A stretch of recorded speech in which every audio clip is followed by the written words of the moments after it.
All right, what is optimizations all about? Optimization is about finding the answer, the ultimate answer. So far, we were graphing and we were like coming up with possible answers. We're now going to actually try to maximize or minimize. Like maybe you want to maximize profits, but you want to minimize costs as a company, right? So that's kind of like the wording you want to look out for. So we're going to add a layer to what we've been doing, and here it goes. So far, we've been able to graph solution um, of a solution region, solution polygon, and stated the points of intersection surrounding the solution region. If the question asks for a combination that will either maximize or minimize, right? A combination XY that will either maximize or minimize total output, it is essentially asking to find the best answer. The best answer will come out of the POIs. That is different color here. The best answer will be one of the points of intersections. That's why I asked you to find them already, because we're going to focus in on those because they're on the extreme. They're right on the boundary. So it's one of the ones that's on the boundary lines that you will focus in on. To determine the optimal solution, the best answer, that's what that means, okay? That's why these are called optimization questions, because you're trying to find the optimal solution, the best answer. We need different color for this one. This is very important. You need an objective function. And the question is going to give you enough information to do that. Plugging in the POIs into the objective function will allow you to determine the best combination. Note, this is worth highlighting. The objective function is not an inequality. It should not be graphed. Okay? Some students try to make an inequality out of it and try to add it to the graph, and that's actually wrong to do so. So let's consider this. This is an inequality, no context. Okay, I'll say this: no context. So we don't have variables other than x and y on the axis. So we're assuming everything goes here. Everything goes. So let's say we go ahead and we graph our system, and we came up with the objective function. So now let's say the question asks you to determine the optimal solution that would maximize output. Maximize. Okay. So for A, we're going to do it this way. We're going to state our POIs. We have 3, right? We have 7, 6. I was nice enough to already give them to you. Comma, we've got 7, negative 9. Comma, 28, negative 9. Oh, we should probably mention that this is our solution, right? Let's write that in here.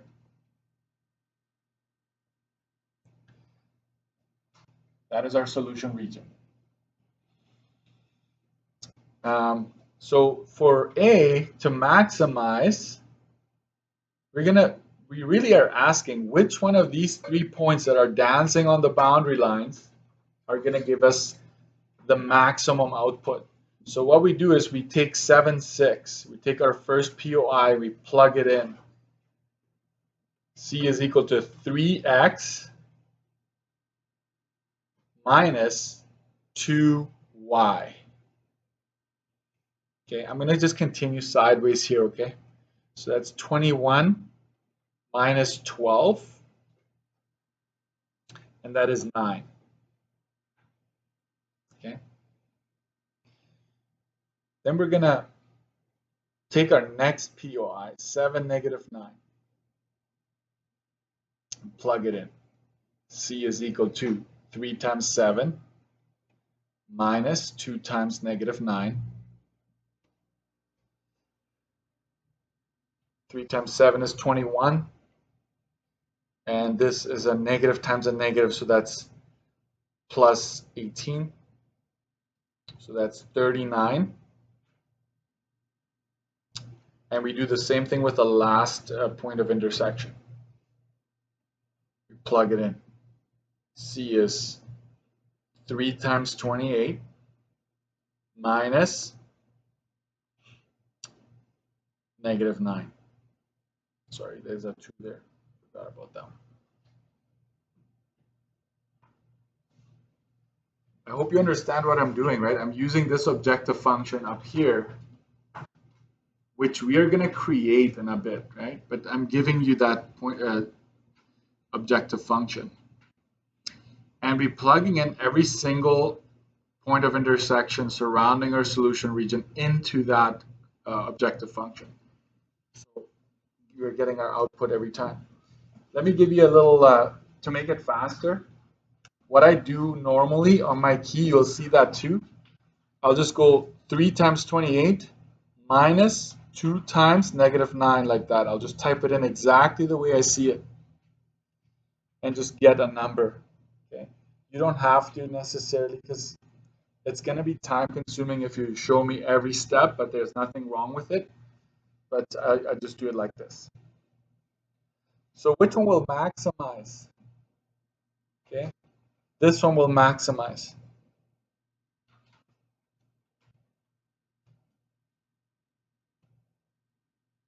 It gives you the greatest number, so maximizes output. So 28 negative 9 is the combination that will make that happen. Which one will minimize? You can all see that, right? The lowest number minimizes output. So that'll be 7, 6. Okay. So I basically did both at the same time. I found out the minimize, the one that minimizes output, the one that maximizes. So in a sense, we don't need this here, because you wouldn't want to do this work all over again for the minimization component.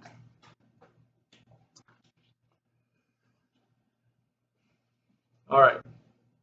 So normally, if we had time, I would ask you to we go from scratch. We go ahead and graph a whole system without a word problem attached to it, and do the whole thing again.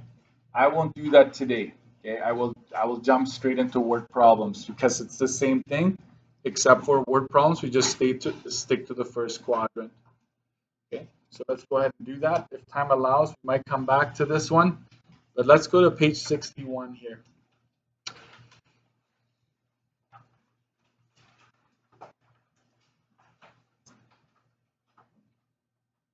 I would like you to state the variables, like to define the variables. Use pencil, don't use a pen, because if you make a mistake, you can erase it. And then write the inequalities. I'll give you a few minutes to do that, just to practice that skill. So read the question, define your variables and implicit constraint, and then write inequalities that you see in here. Focus in on the key words, okay? Don't be scared of making a mistake right now. It says a parking lot has an area of 540 square feet available space. I don't know about you, but you're wondering, is that an inequality? It definitely is saying up to 500, right? That's inequality number one that will come out of that, but you have to continue reading. Car needs 9 square feet of space, while a bus requires 36 square feet of space. You probably are wondering, yeah, these two are going to help me come up with that restriction right there. The manager of the lot does not want more than 45 vehicles on the lot at a time. Okay, not more than 45 at a time. That's another inequality right there. I don't know how to do it. I'm just going to go like this. IQ 2. The lot has a minimum of 10 cars per day. That's another inequality right there. Okay, so this is inequality number 3. State the variables, implicit constraint, and so forth. So let's do that. X, Y. What did you let x be in this scenario? Anyone? Number of cars? Yep. And again, if you're not sure, maybe leave it, come back to it, right? Write your inequalities, because when you read and write your inequalities, it makes more sense. So number of buses would be our second. So you can do cars and then number of buses and then in brackets number of. I'm okay with that. Both of these have to be positive. Make sure it's opening towards the x and y. Are you saying both of them are greater than or equal to 0? Perfect. B, inequalities. When it comes to space, everything is in square footage, so we're good. So we go 9x plus 36y has to be less than or equal to 540. So that's my first inequality. Then it says no more than 45 vehicles on there. So we're just talking about the number of vehicles, and the assumption is that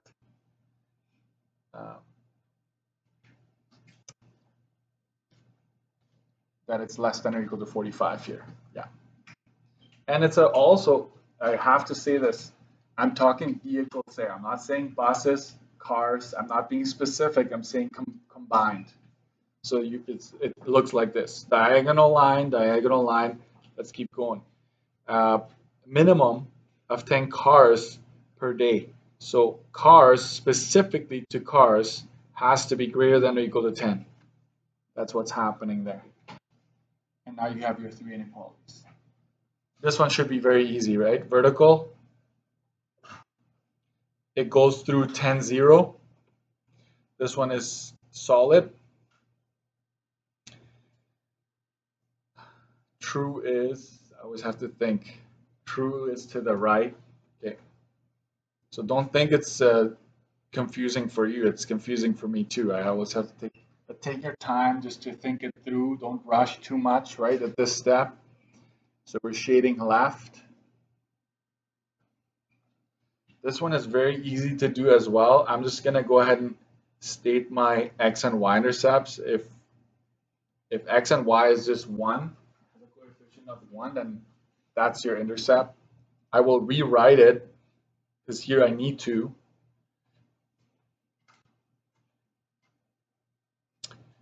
And this would be solid. True is less, it's less than, right? So true is below. We're going to shade above. Focus in on the shading. And we have this one. This one will take me a bit more. So I'll actually do it like this. So 9x is equal to 540. Divide both sides by 9. X is equal to 60. 60, 0. I know I'm going faster in this part because I want to get to the last quarter. That's really what I'm after. This is somewhat of a review. 36y is equal to 540. Cancel, cancel.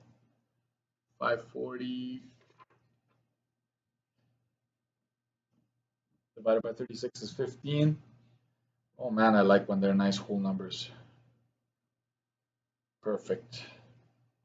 We've got our intercepts. So I started with the easier one and moved into the one that's a bit more work. Doesn't matter how you do it. Just be organized with your work. And I try to model that so that you're not all over the place, because that makes it even harder to solve properly. You could do 1 1/4, right? 9 goes in there once, goes in there 4 times, but I'm just going to leave it like that just to prove the point that there's nothing wrong with it. I know some math teachers would be upset at me right now. How can you do it? It's like, well, I don't want to give marks for something that you can just plug in and get anyways. And the provincial exam next year doesn't care if you reduce or not. I still think it's a good skill. I'm not saying it's not an important skill, but I just want you to be able to solve the thing. Okay. So solid. True is below the line. I shade above.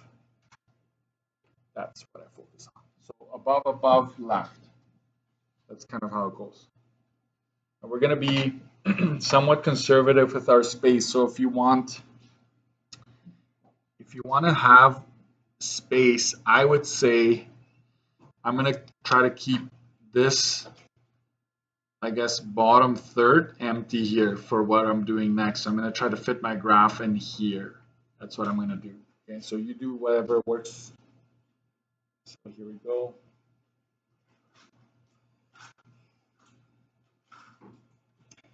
Yeah, even for the exam, bring a ruler. It's going to make your lives so much easier.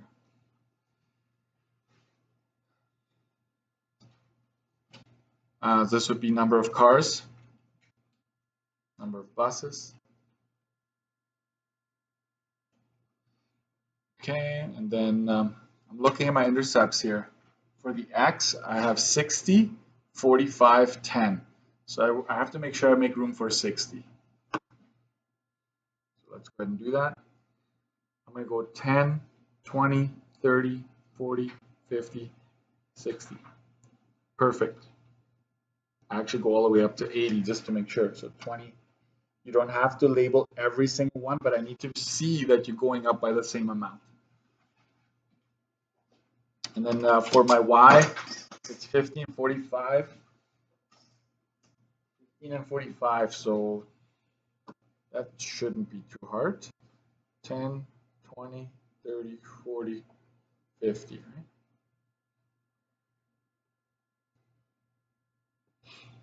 Here we go. 60, 0 is here. 0, 15 is right there between 10 and 20. So I graph my line. I label it, maybe I'll label it right here. This is 9x plus 36y is less than or equal to 540. The next one is 45 and 45. They're both 45s meet. So 0, 45 and 45, 0. There we go. This line is x plus y is less than 45. You need me to zoom into that one? I'll do it.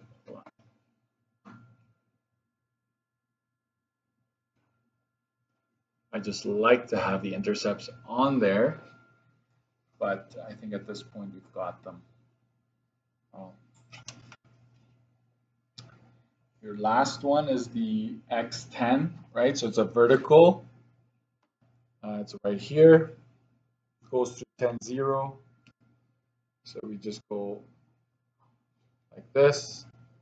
There you add an arrowhead because we continue up to it's going to positives, right? So this would be x is greater than or equal to 10. And we can start shading. So my first line, shade above.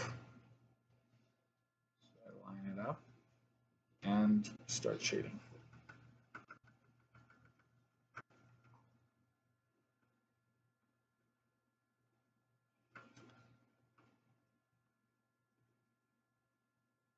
So everything technically above it is gone, right? Because if it doesn't work for one, it doesn't work for our system. So we just eliminate all of that. And our next line, which is this one here, where are we shading on that one? We're shading above as well. If you look at so really what this does, it will get rid of this little sliver down here we could have considered that, but now we know it's gone, right? So no need to shade the whole thing, right? We've already done the rest, so you're just basically getting rid of this little bit. And then the vertical, we're shading left. So, right, if you had made a mistake on your inequality, we would be shading away this area, but it's actually the left that we're shading.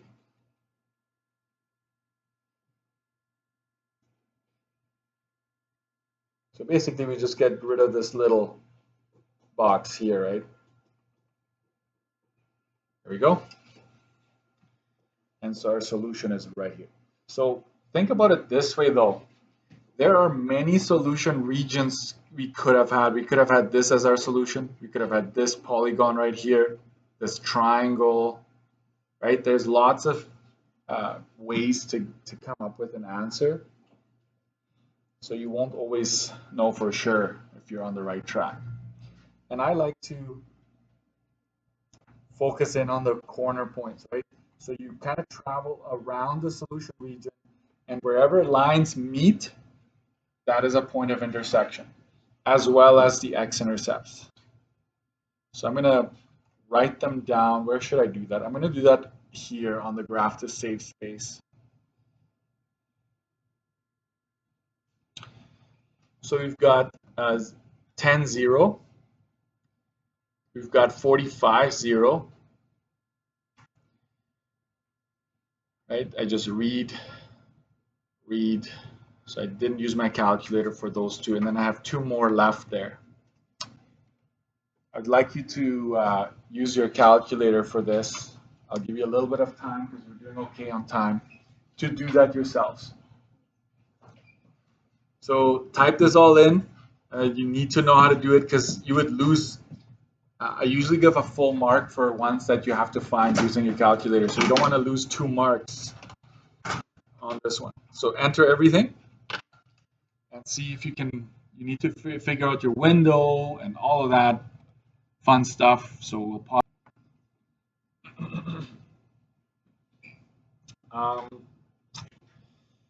I will just tell you what I got. 0, 12.5 is calculator. That would be, no, that can't be. 10, 12.5, sorry. Couldn't read my own writing. Because 0, 12.5 would be somewhere on the y-axis, can't be, right? So 10, 12.5, that's that one right there. And this one we'll see here is 40, 5. That's also calculator. And so when you have this and it's a word problem, we round this one. We go 10, 13 or 10, 12. I would accept either one, but it just has to be rounded. All right, let's keep going. Now for C. This is the last quarter of today's lesson. Determine the combination of cars and buses that would maximize profit. Right? Given that cars pay $7.50 and a bus would pay $25 for parking. Okay. So here you write the objective function.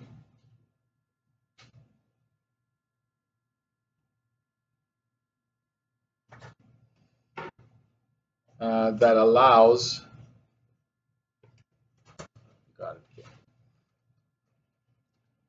that would determine total profit. Write this down, okay? Determine total profit. Hope you can read that. Okay? Write the objective function. So this is what we're focusing on here. This is not an inequality. This is after the fact. Okay. Write the objective function that would determine the total profit that was made here. And usually we use a capital letter, and I usually have one that would go with, in this case, profit. So I just go P for profit, and you know that it's $7.50 for a car and $25 for a bus. I give a mark for this, a full mark for coming up with just the objective function. Not an inequality. This is saying, hey, if you want to know the profit that was made, just $7.50 times X, the number of cars, right? 25 times Y, which is the number of buses. Don't graph this one. That would not be what we want here. And so we basically sub POIs into this, okay? So we go 10, 0, We plug it in. P is 750 times 10 plus 25 times 0. That is really not necessary, but we're going to do it anyways. 45, 0. 750 times 45 plus 25 times 0. And then 1013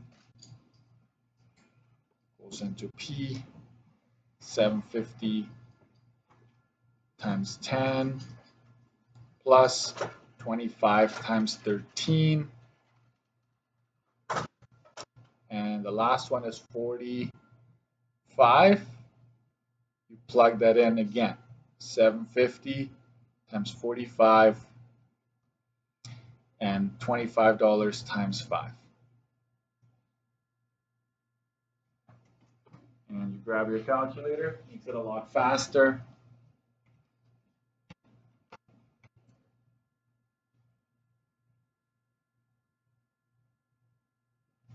This one we can do mental math, right? 750 times 10 would be $75 here, because this would be 0. And 750 times 45, that's $337.50 in this scenario. And then this one, you go 75, right? 75 plus 25 times 13. That gives you 400. And then the last one, go 750 times 45 plus 25 times 5. Yeah.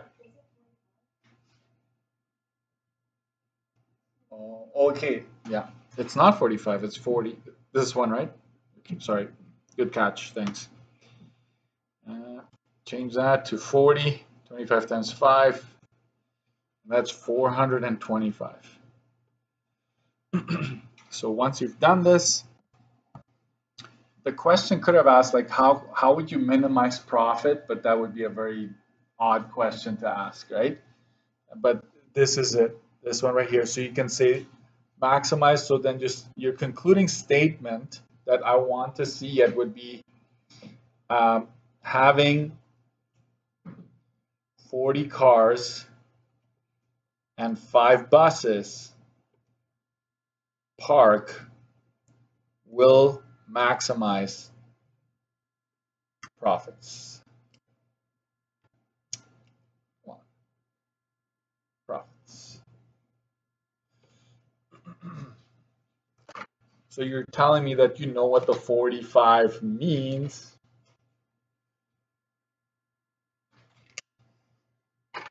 And so what you're saying is based on all the restrictions that were put on us. There was only so much space. Cars use this much, buses use this much. There is a minimum of 10 cars parked every day. All of those things put into place when we have our objective function and we plug in our POIs into it, then we figure out the highest number in this case. You may want to see like which combination would minimize the amount of space that is being used up, right? I could have asked you that. In fact, I'm going to ask you to copy a few more. Because if I just do this one, you may not be quite ready for it. But let's go over to 62. I'm almost done, and I'm going to give you the rest of the class to either review for tomorrow or try one on your own. 62 here.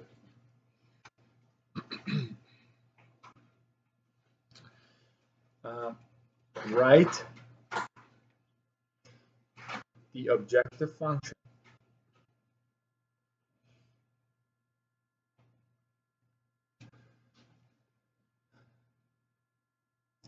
that determines the amount of space utilized.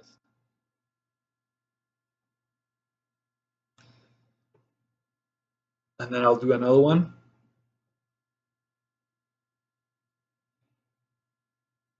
Write the objective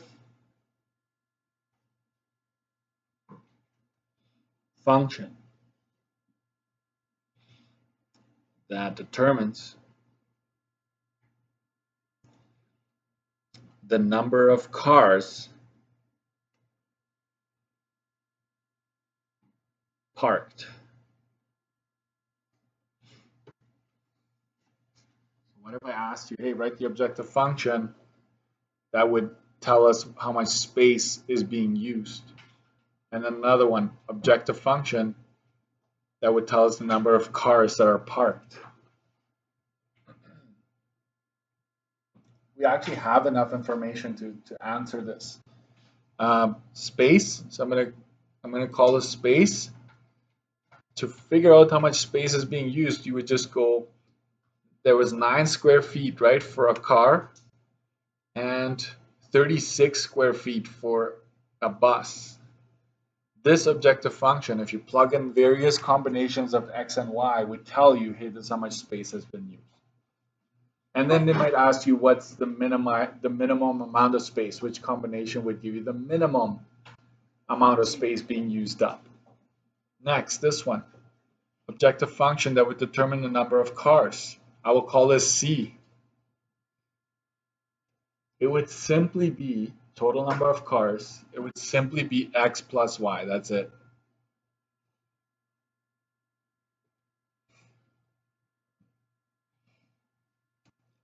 Let's do this one quick. It won't take us long.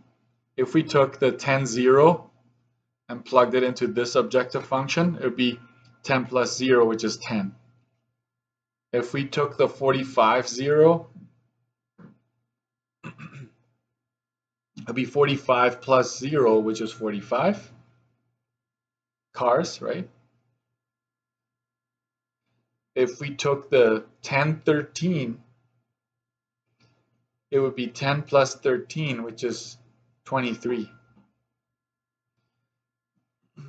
If we then had the 45, guess what? It's going to be 40 plus 5, which is 45.